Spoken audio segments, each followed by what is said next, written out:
Hi everyone, and welcome to StudioJake. I, of course, am your host, Jacob Airy. Welcome to my vidcast, where I talk about all things pop culture, from cartoons to movies to film to novels to anime, pretty much everything in between.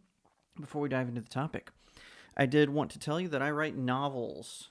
So, if you want fantasy fiction, definitely check out The Seven Royals, All Good Things, and its sequel, Breaking the Stars. If you like more paranormal stuff, check out Cacophony, A Tale of Faith and Fear. This is actually the first novel I ever published. They're all available on Amazon or barnesandnoble.com. All right, so what is there to talk about? We're going to talk about Velma. Now, you might be asking why, because pretty much everyone is asking, why is this? Not what is this? People are asking, why is this?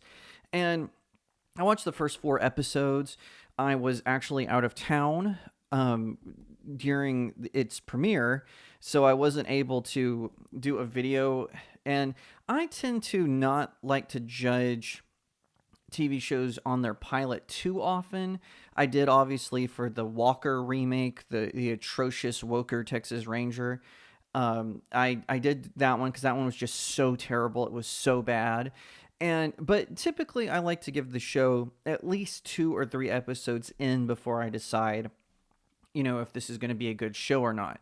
Well, I wasn't giving Velma the benefit of the doubt at all, considering who's behind it. Mindy Kaling is kind of, Mindy Kaling has an interesting career because she was really popular on The Office. She directed several episodes of The Office, and all of those were funny.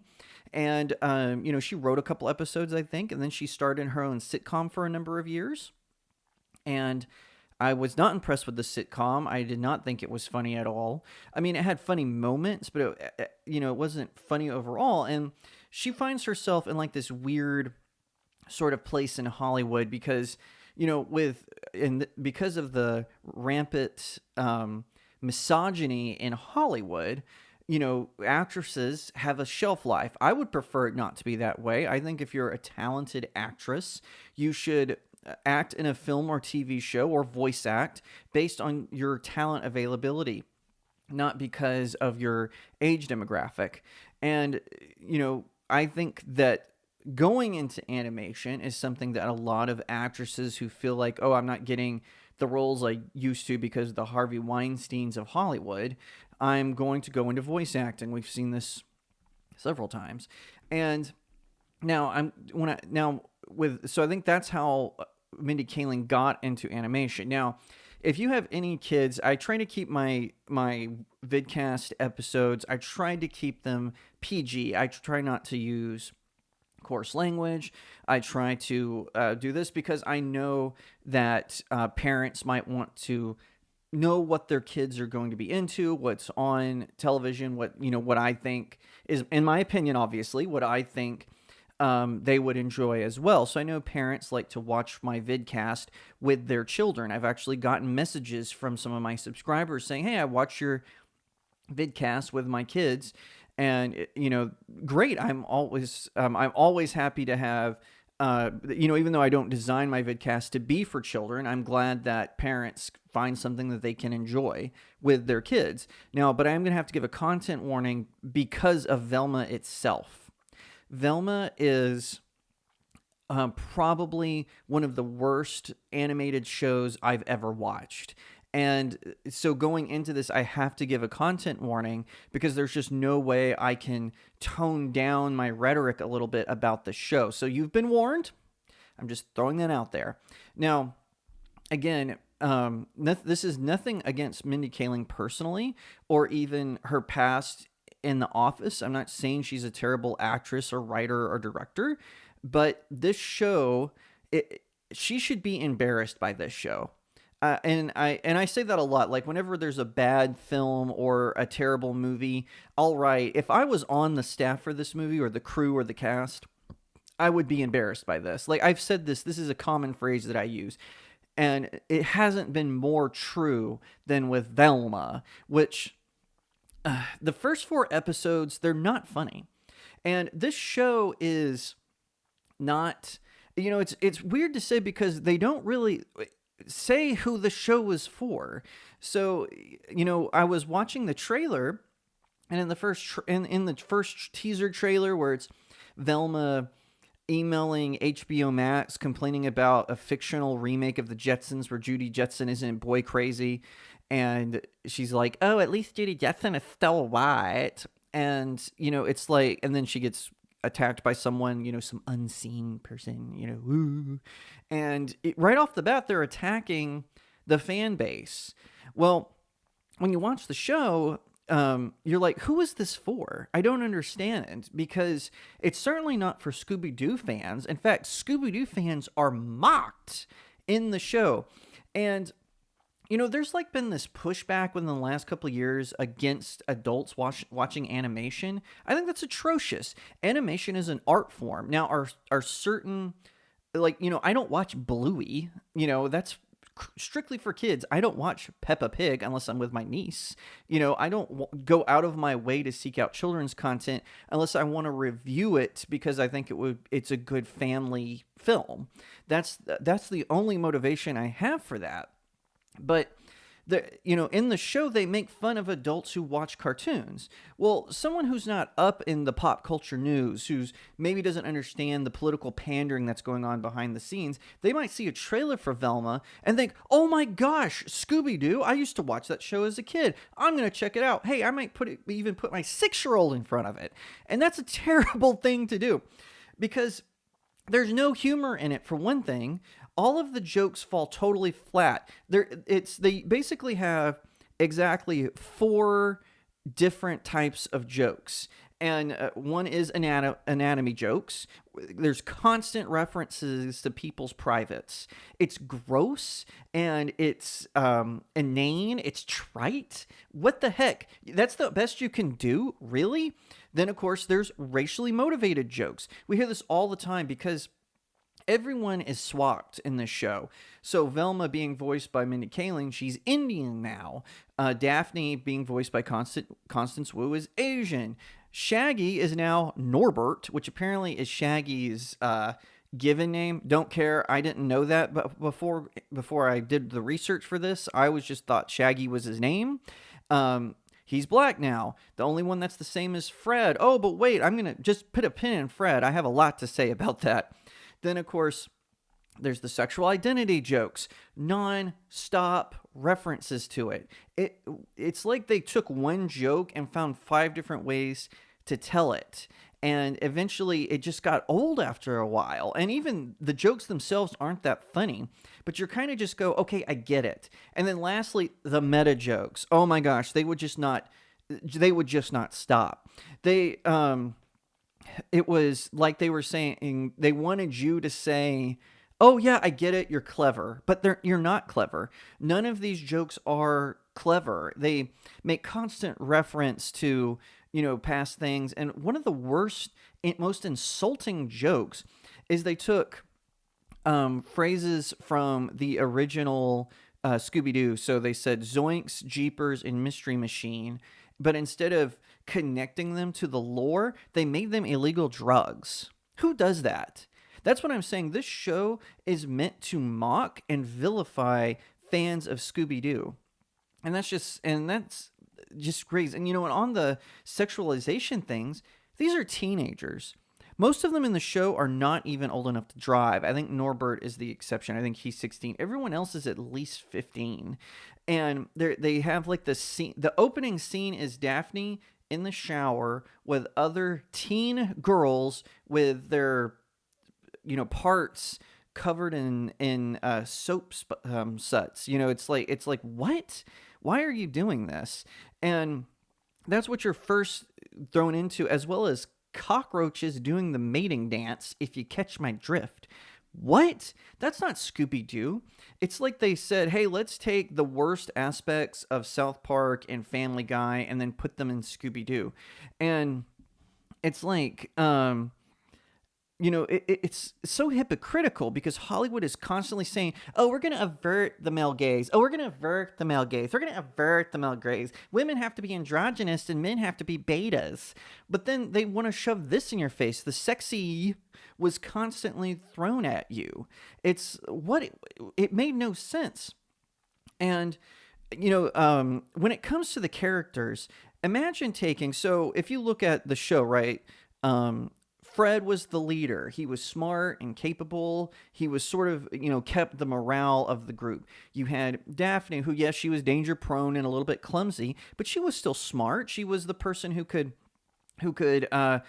be sort of the ambassador of the group. She could talk to people. She could get clues out of people. Then there, of course, there was Velma, who was the brains of the operation. She was smart and a little awkward and shy, but you never doubted her persistence and capabilities. And then there was Shaggy and Scooby, who were the clumsy scaredy cats, but they also could distract and lead the villain away from the other group while they tried to solve the mystery. In this show, they are nothing like this.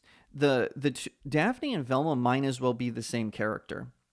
They're both narcissistic bullies who use who want to constantly woman-splain about femininity and feminism and, their lots in life. You get to hear this all the time. It's not, how they always say, show, don't tell. All Daphne and Velma do is tell the whole time. It gets boring. It's drawn out. Norbert is they make him anti-drug, which I guess is kind of a play on, because there was always like this idea that Shaggy was a stoner, and in the show, they never explicitly said it, though they made hints of it in some of the live action stuff. And I think on Harvey Birdman, Attorney at Law, they Shaggy and Scooby get arrested for possession. It was always like kind of a joke. Well, Harvey Birdman took that joke and made it meta in a way that was relatable.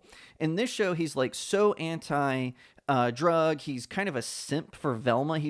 She constantly abuses him verbally, and he's always doing what she says. It was kind of disconcerting sometimes just how much of a simp he was. Like, dude, grow a backbone and maybe something else.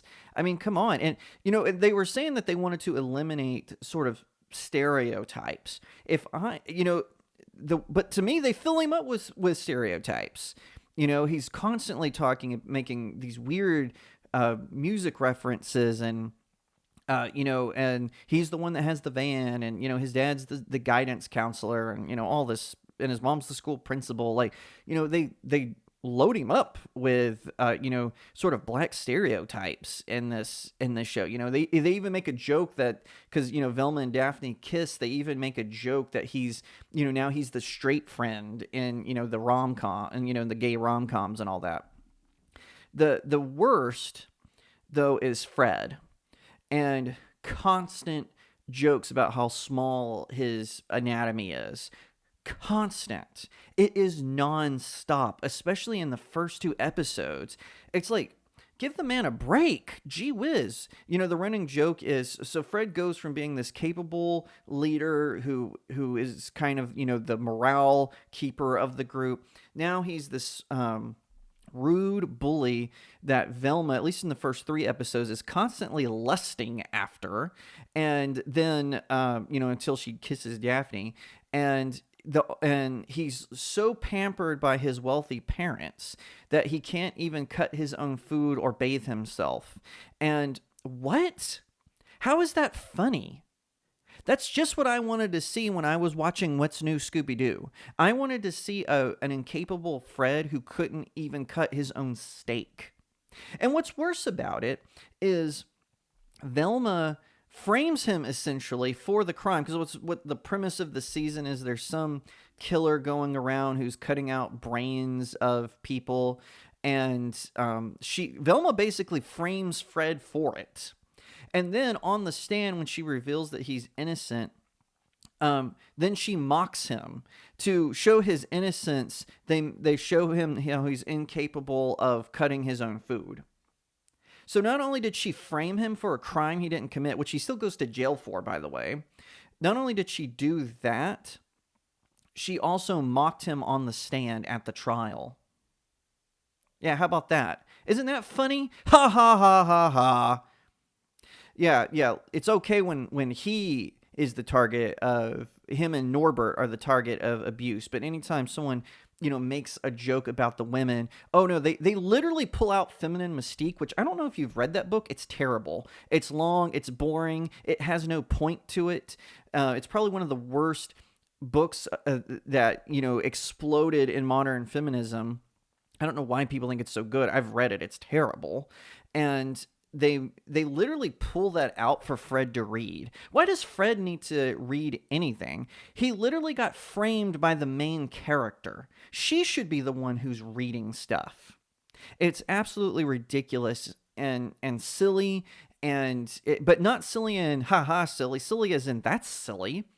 And they're constantly forcing this anti-femininity Hollywood talking point. I've talked about this before a lot on the show, how Hollywood is afraid of femininity. They want to either make women basically strippers, or they want to make them androgynous. There's not that in between where a woman can be a girly girl, kind of like My Super Cute Wife. There's no classy businesswoman. There's no librarian. It has to be like this weird we're going to, and in fact, they make fun of those femininities ideas, and you can't have the power fantasy, like, kind of the old school Tomb Raider. You can't have any of that. No. It either has to be androgynous or they have to be strippers or worse. And it's just constantly thrown in your face.